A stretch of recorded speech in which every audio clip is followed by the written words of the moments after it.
Meantime, the federal charges were unsealed as the Georgia GOP convention gets underway in Columbus. Now, former President Trump is scheduled to speak at the event on Saturday.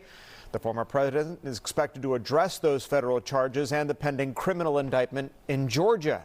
Fox 5's Deidre Dukes live at the Fulton County Courthouse with reaction. Deidre?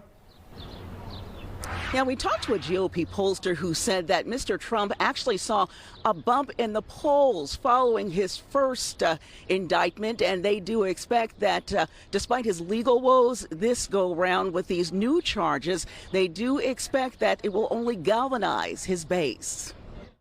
I think he's going to address these indictments head on. Inside Advantage CEO and Georgia Gang panelist Phil Kent expects former President Donald Trump will have a lot to say about the federal indictment when he takes the stage at the Georgia GOP convention in Columbus Saturday. And he's going to say that it's a witch hunt, that it's very flimsy argument. The former president announced on Thursday he faces federal charges in classified documents investigation, his second criminal indictment, just hours after he railed against Fulton County DA Fonnie Willis and the pending criminal indictment in Georgia during a phone interview with Kent. I think she'll lose tremendous credibility if she even thinks about it. They're going to spend hundreds of millions of dollars on going after me for a perfect phone call, and people are shooting and killing people on the streets and nothing happens to them.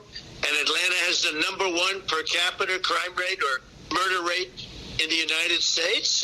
It doesn't make sense. Democratic strategist and Paramount Consulting CEO Theron Johnson says the former president is using the indictments as an opportunity to try to garner Republican support. And I'm just very disappointed that the majority of Republican voters in Georgia and other states right now, if the election were today, Donald Trump would be the Republican nominee. While Trump's legal troubles could help him win the GOP primary, Johnson thinks it would hurt Trump in the general election. So I think that the Republican voters feel like, hey, he's a victim. Maybe this empowers him. But I think where he loses votes are with the moderate independent voters who determine who the president of the United States is.